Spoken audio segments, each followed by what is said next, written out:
Welcome to Black Tie Optional. I'm Sydney. I'm Colleen. Let's get into it. We love planners. We love coordinators. We think that they are a necessity to not just our bride and grooms, but also to the vendors. And do the best job.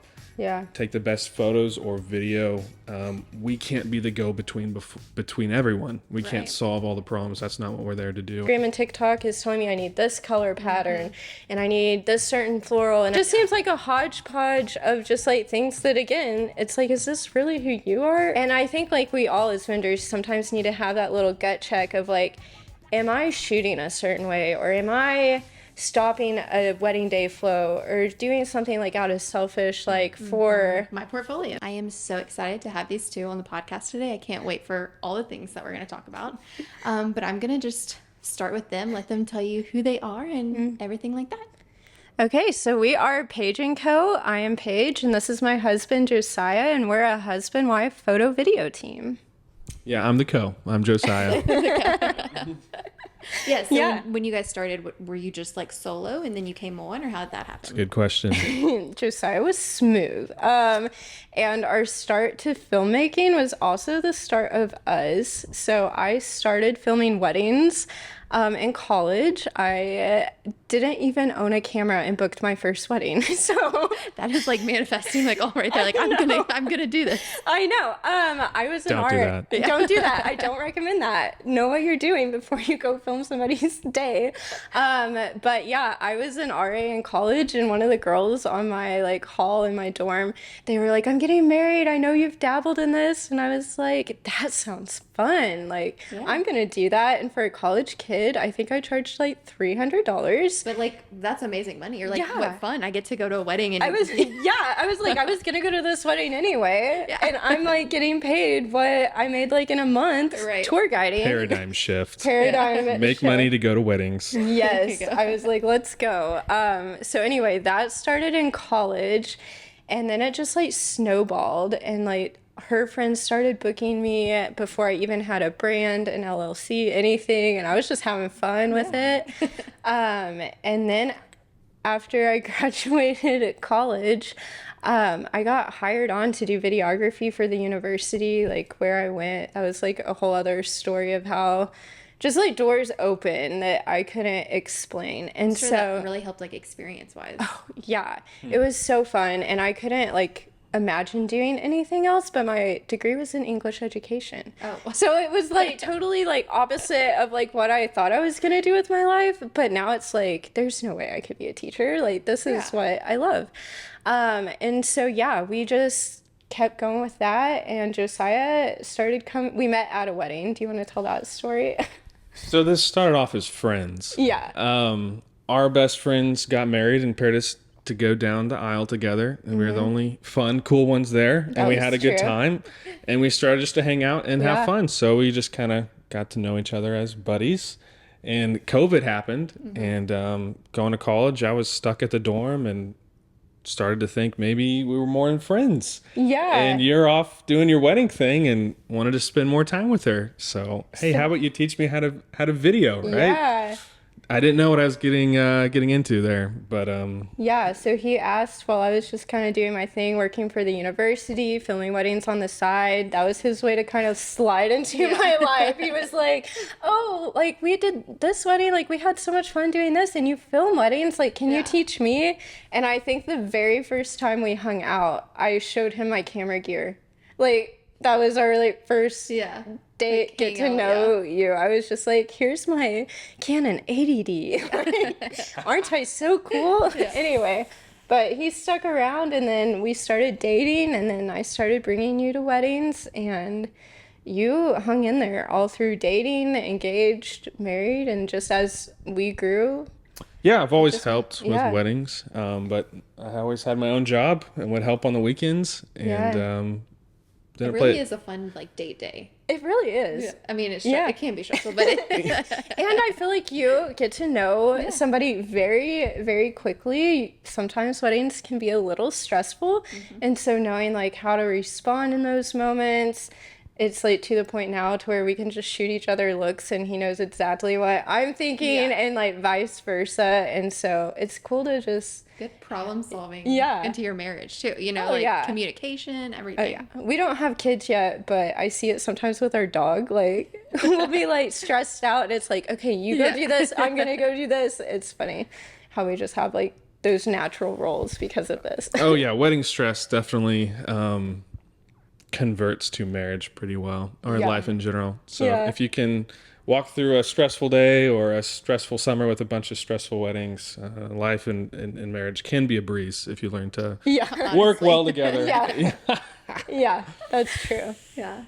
So whenever you went to your first wedding with her, were you, like when you left, were you like, oh my gosh, I cannot believe that this is what goes into a wedding day, or were you a natural, like, I'm meant to do this?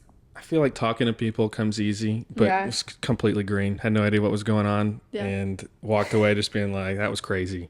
But weddings back then were nuts compared to what we do now. I think that wedding, it rained all day if I remember correctly. And it was like a very like low budget barn wedding.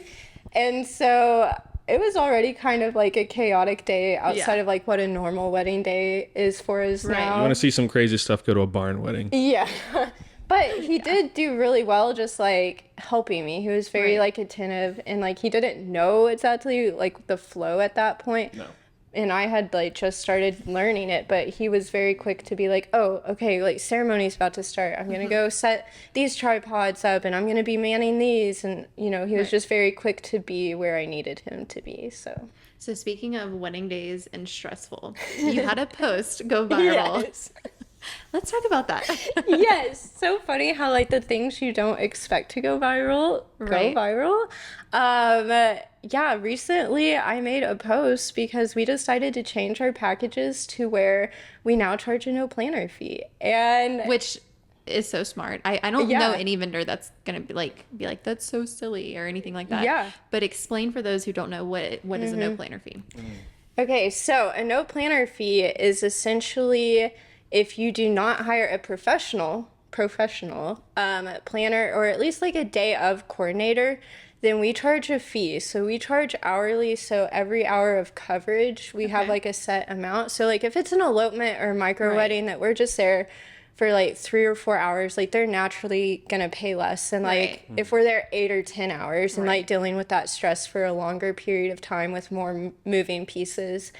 But yeah, essentially we love planners, we love coordinators. We think that they are a necessity to not just our bride and grooms, but also to the vendors. They communicate, and like I've had florists like comment on this, like, oh my gosh, I'm gonna start doing that. And I was like, I've never even thought of how like a florist is also affected by that, or like catering or DJs. Like it's not just photo video. But yeah. And this is absolutely for the bride's benefit. Yeah. It's nothing to like hurt them. It's it's not to I mean, we could always raise our prices. It's not about that. Planners are the secret superheroes of the day. Yes. They deal with so much stuff that honestly the couple probably doesn't even realize. Yeah. They problem solve, and no bride wants to be attacked with questions that they haven't even thought of when they're, it's an emotional day. You want to, most people don't even remember their wedding. You want to take in as much as you can and just delegate and take that load off. And honestly, when there's no planner, we end up being the planner. Yeah. And a lot of people can make that work. That's not a big deal. But for us to be able to do the best we can and do the best job, take the best photos or video, we can't be the go-between between everyone. We can't solve all the problems. That's not what we're there to do. And when we do that, our work suffers. And so it's Sydney's not here, as you guys are going to know, unfortunately, but we were literally just talking about this. We're going to have to be that putting out the fires, because we want their day to go perfect too. Oh, yeah. So then you're going to be upset. Well, why didn't I get all these getting ready photos? Well, did you see me running around making sure that you were actually going to have a ceremony? Yeah. And that it's unfortunate, but it happens. Like, if you don't have a planner that's going to help you with your timeline, sure, I can make sure we're staying on time. I can be like, hey, we need to get rolling, but other than that, if wind knocks over florals, or if catering's late, or if one of the groomsmen doesn't have a piece of clothing he needs, I don't want to bother the bride on her wedding day about that. Let's get someone who can fix that real fast, and it not hurt the photo or video. Well, and I can't tell you how many times, like, I'll go to shoot something, like, and the bride's like, oh, I don't have this person here, or I don't have my bouquet, or I don't have this. Well, then we have to stop and go run and grab that when that's time that we could have been shooting. Right. Or, we had one instance to where the minister forgot to announce, like, family photos after a big wedding. A big wedding. Like, we're talking huge guest count, huge family. And after the ceremony, the minister, nobody told him to announce, like, for family to stay for family photos. Well, just... You gotta track down every single aunt and uncle and grandparent. Right, yeah. We don't know family, so poor Josiah, like, I'm trying to keep the bride calm, and poor Josiah's going and running around cocktail hour, like, are you family? Are you family? Like, are you the uncle that we need? And unfortunately, that put us behind. Oh, yeah. And I mean, they barely got any, like, they had to pick, like, do you want to do your full bridal party photos, or do you want family photos? Because now we don't have time for that. And so, like, that didn't, like... that made them suffer. They got less photos because of that. They got more stress. We kept it cool, but I mean, you never want to see your brides in that position where they have to choose something like that. And so, we just think planners do so much that I think a lot of brides, they don't understand. Sometimes I have to take a step back and realize, like, I've been in this industry for 5 years. Like, we've shot over 100 weddings. Like, none of this is new information to us, but our brides who are getting engaged, like, they've never planned a wedding before. Like, at the most, they maybe were a bridesmaid. Right. Like, they don't know the back end of everything or why certain vendors are a necessity. And so I think, like, the fee is more of a way to make them, like, stop and think, like, if my photo video team, like, thinks this is that much of a necessity that they don't really even want to show up without this person, like, or pay a fee because of them, like, I might need that person or let there. me put that fee towards that. Yeah, exactly. And there are some brides and families who are incredibly detailed and organized, and they could absolutely make a day run smoothly. So that's not a blanket statement, but it's to say that you see that price tag, but it's absolutely worth it to have a planner, even if you're organized, because there's 100 things you haven't thought of, or problems that can go wrong day of, and they're just there to give you the best experience possible. And I mean, that's a big day. You're already spending so much money. You don't want something small to ruin that or cause your day to go late or something inconvenient for the guests. Well, and you don't want your family members to miss out on, like, certain moments, like, you don't want your mom to be, like, running somewhere or trying to find family members whenever you just want her to soak in that moment too. Absolutely. And so, I've had a lot of questions too on that post, like, if a bride books you, pays the fee, like, but then hires a planner, does that fee go away? And, like, I've, like, DM'd so many people, like, yes, like, the point is, like, that planner or coordinator, like, I'm not trying to take your money. We love planners. We love planners. Like, we're not trying to steal your money. Like, if you end up hiring that, like, we're not being unreasonable with it. And also, I had to clarify in that post too that it needs to be a professional, because it doesn't mean, like, you're organized, hateful, like, aunt, to put it, like, who will just boss people around. Like, that doesn't mean she's a planner. That doesn't mean she knows how a wedding works. Like, yeah, she might tell your family where to go, but is she gonna know when hair and makeup should be done, or where your DJ should set up, or how to set, like, a proper table setting? Like, there's so much that, like, you need a professional. I know. I totally agree everything that you've said about planning. And at the end of the day, if they pay you this fee, like, you can go hire an assistant. You know, you can, or you have, going into it, okay, we're going to be running around. Yeah. We're going to be X, Y, and Z.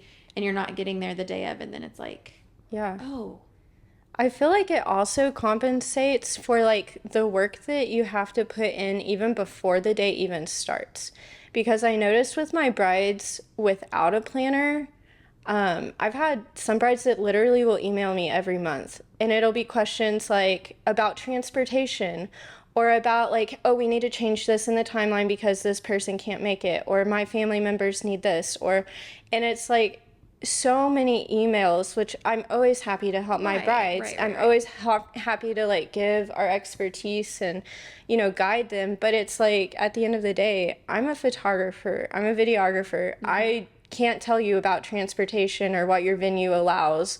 Like, I show up and I document your day. And well, what if you give them wrong information? Absolutely. And then they're upset. It was like that's not your job. Yeah. And then I don't want to like steer them the wrong way because I'm not not a planner. I'm not a coordinator. So you don't, again, want to put your brides in a position to where you are steering them wrong, or you are, guiding them in a different direction than what the venue wanted or the DJ wanted. And so, yeah, it's a lot of work even before the day even happens. Just changing timelines, answering questions, and at least like that fee kind of compensates that. Like, if you're working a normal 9 to 5 and you're putting in extra hours, like, you're gonna get compensated for that. And like, why shouldn't we be the same? Right. No, I agree. Speaking of timeline, which I don't know if you've I'm sure you have. Yeah. But like hair and makeup, I feel like even you could go on and on and on about that. But like, okay, recently we've even had it to where when they run late, has this ever happened to you that the makeup artist will still be like, I'm like, I need the bride now. Yeah. Like, I need her now. And she's like, hold on, let me get one picture. Oh. And like 1,000 different angles. And I was like, no, we need the bride now. That happened very recently. We were like 30 minutes, almost 45 minutes behind schedule of when I was supposed to start getting ready photos.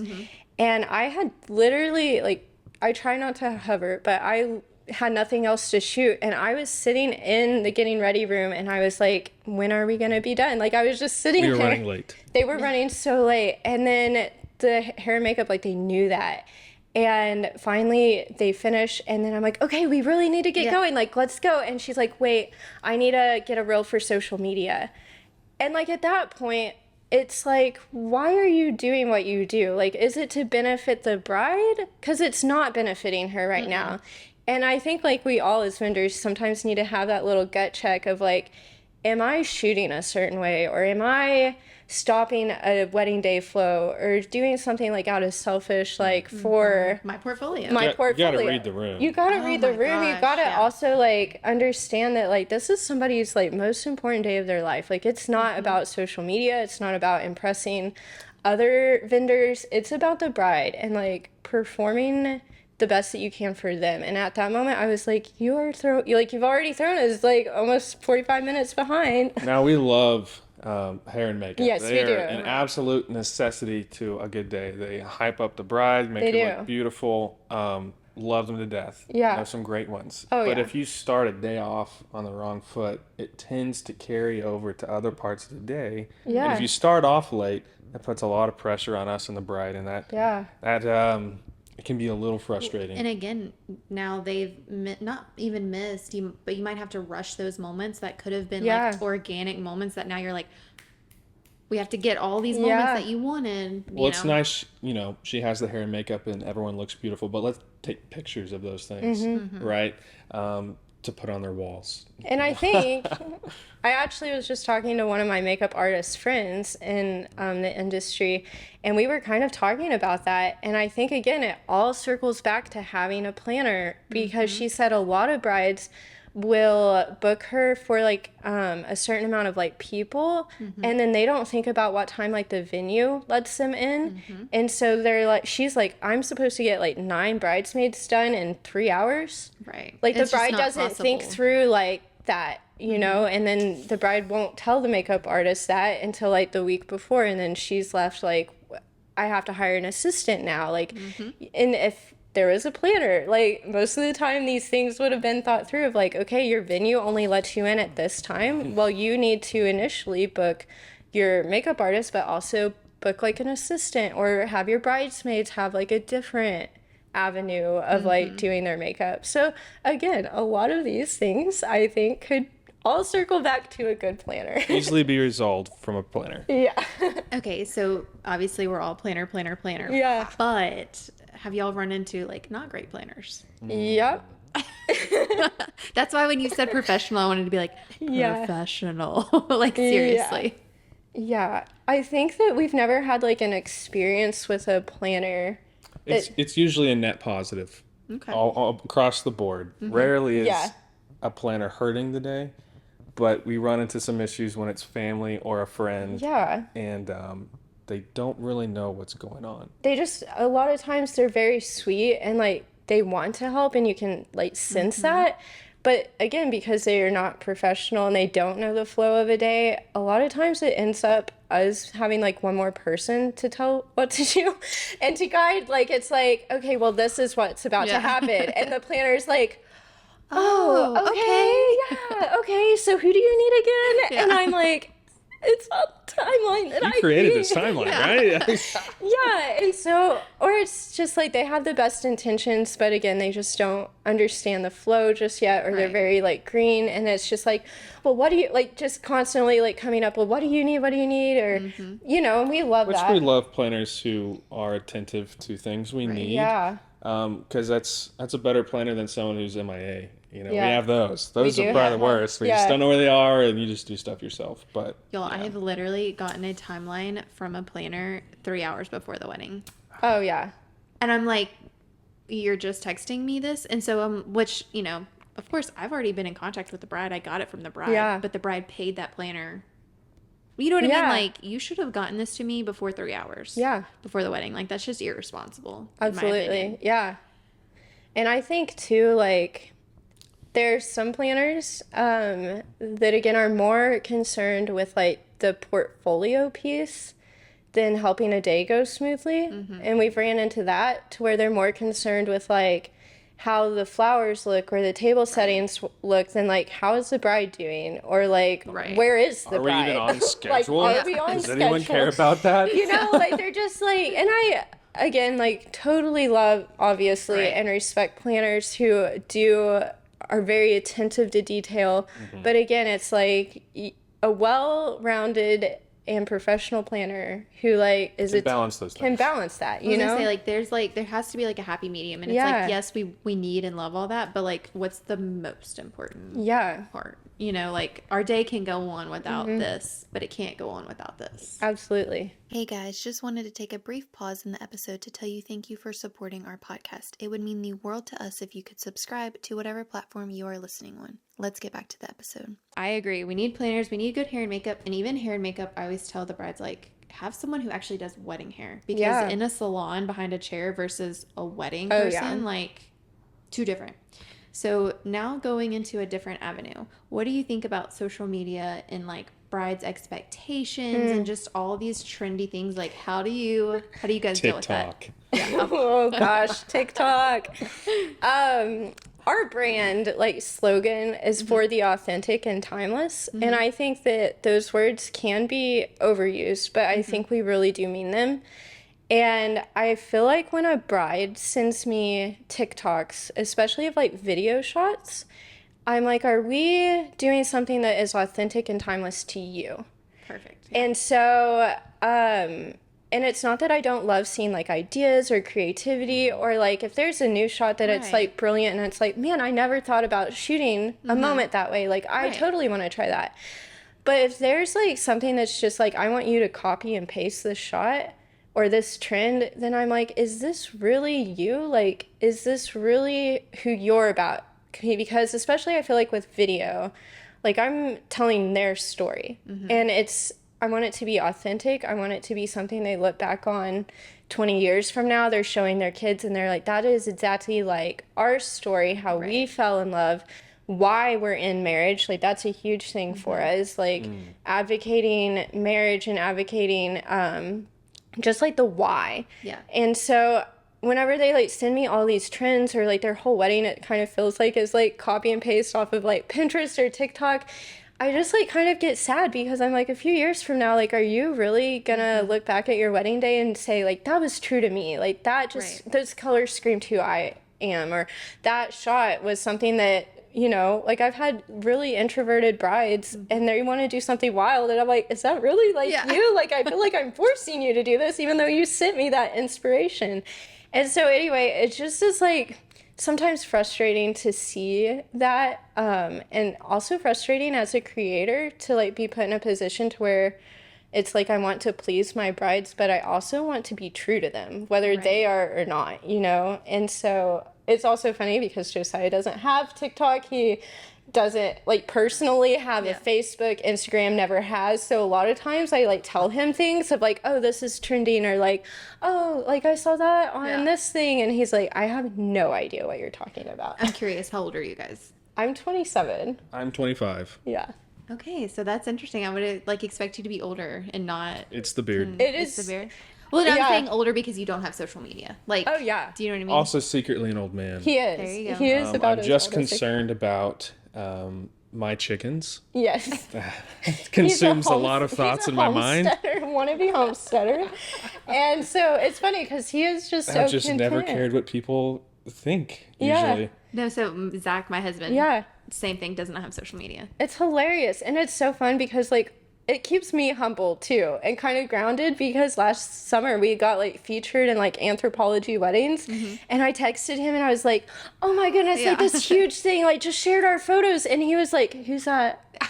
And I was like, I'm talking about the people we flew out from Utah. oh yeah, we did like a workshop with these two. You probably know Jake Weisler from like Runaway Vows and everything. Okay, yeah. And so they have this huge like videography course, like online presence for like videographers.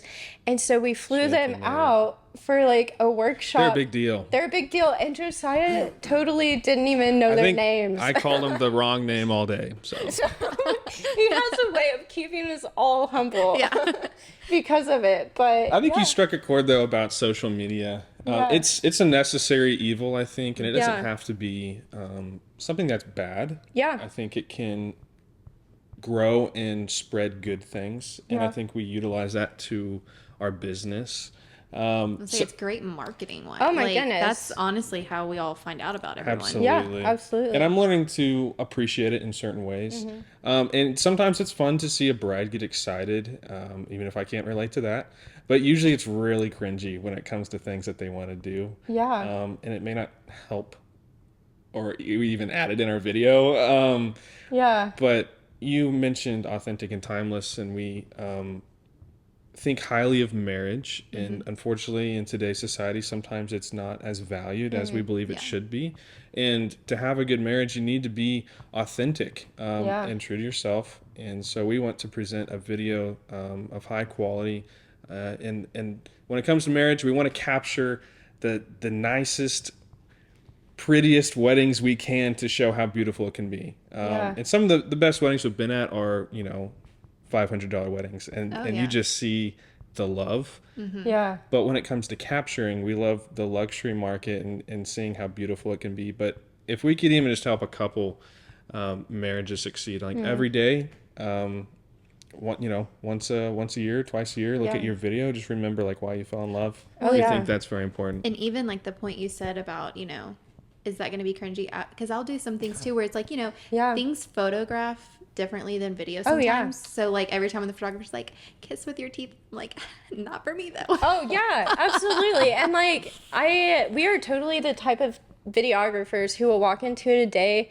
and we're not treating it like a movie production. And it's like, yes, there are probably things that like we could clean up or we could, do differently, but it wouldn't be true to the day. It wouldn't be true to who the couple is. It wouldn't, like her getting in her dress. Like, I'm not going to take her outside to do that. Like, there's just certain moments that when I'm editing, even if your grandma is crying in a ugly, dark corner, like, is that my light and airy style? No, but are you going to want to see that? Like, see your grandma tear up when she sees you for the first time? Like, yeah.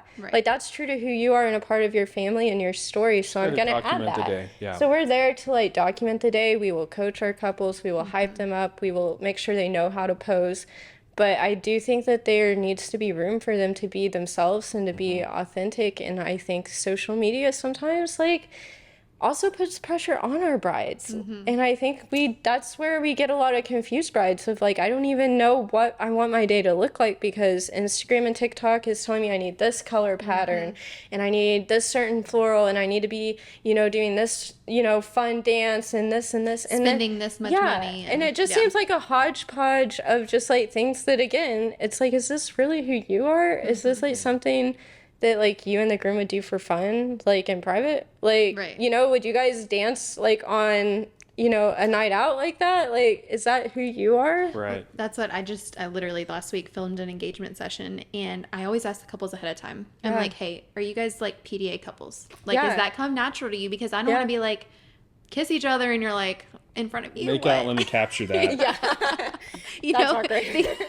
Yeah. Exactly. And so I'm always talking about that, and they both were like, I mean, like, in private, but not really in public. But, like, we'll kiss for you. And I'm like, no, like, if that's not you, I don't want you to not be you. Like, I will do 10 other poses that we can do that's not you kissing. Or even when I think I see this at engagements a lot, when a bride is wearing, like, something that's totally not her and she's not comfortable in it, then I feel horrible even asking her to move in it. Like, when you visibly see that, like, they are dressed in even a certain way that's not who they are or even they're comfortable in it, then it's like, is that really you? Like, is that something that, because it projects, like, in photos, whether they know it or not. Right. Yeah. Even, I'm like, oh, well, when we talk about like, what's your vision or whatever, and then they like, this is my vision. And then, like you said, they show up in an outfit that is not going to, like, we can't get this vision with like the heels that you're wearing. Like we can't. Yeah. So that's like another hard thing. Do you help your couples like planning engagements and things like that? Like, do you kind of go and talk about outfits and stuff like that?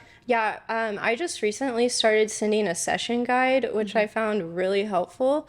Because again, like, we all have our ways of coloring our brand, and we want couples to pick, I think, each of us based off of that, right? Like, if I have a couple inquire and they're like, hey, I want dark and moody, like, somewhere, in a field, or like, we've had cave an inquiry for that. That's pretty cool. It is cool. I'm like, well, I kind of want to change my style just to see what this looks like. But I mean, we are really consistent with our editing style and our brand. And so we want our couples to, it's like almost dating. I feel like you want them to love your style. We're not a fit for everybody. We're not a fit for everyone. And that's okay. And I have no problem like emailing and recommending other talented people. But yeah, we send a session guide and it's like, hey, these colors are what photographs the best with our style. And these are locations that we shoot at frequently. We know the lighting, we know how to angle, and this is like, we're setting you up for success. And like, but I also put in there, like, if there's somewhere that's like sentimental to you, like a coffee shop that you went on your first date, or like your family's farm that like has been in your family forever, like sure, we'll go do that. We'll get creative. Like, that's great. Right. But we do like send guides of like, hey, again, they've never been like, most of our brides have never been engaged before. They've never been married before. And so we kind of try and guide them as best as we can. So to wrap up, tell me like a good story, a sad story, something on the wedding day that you were like, that stuck with you and were like, wow. I think like the most influential wedding that I think I cried through like the entire day. We had a couple who her father was in a nursing home, and I still like tear up to think about how sweet, because they were just the most sweet, genuine like couple, I think, like our top that we've ever served. And they actually had the ceremony at the nursing home, and it was after COVID, I think. And so only like a certain amount of like people could even be there. But I mean, both the bride and I lost it during her dad first look, because her mom had to wheel him out of the nursing home. And the bride, like, when he turned around, I don't know if the father, like, had suffered a stroke or what, but he could not talk, but he did manage to, like, mutter, and I got the audio of it, like, you're so beautiful. And, like, I just lost it. Like, I normally, like, I keep cool on a wedding day, but I, like, tears. I was crying as well. Yes. And, like, the bride, but after that moment, like, I went to, like, move the bride somewhere. I don't remember even where we were going. And she just looked at me, like, tears down her face, and she was like, thank you. Yeah. And she's like, I know you had to, like, help coach like how to make the ceremony happen. And she's like, I know this is unique and probably not like the aesthetic that you were thinking. Right. But again, it goes back to like, that was authentic to them.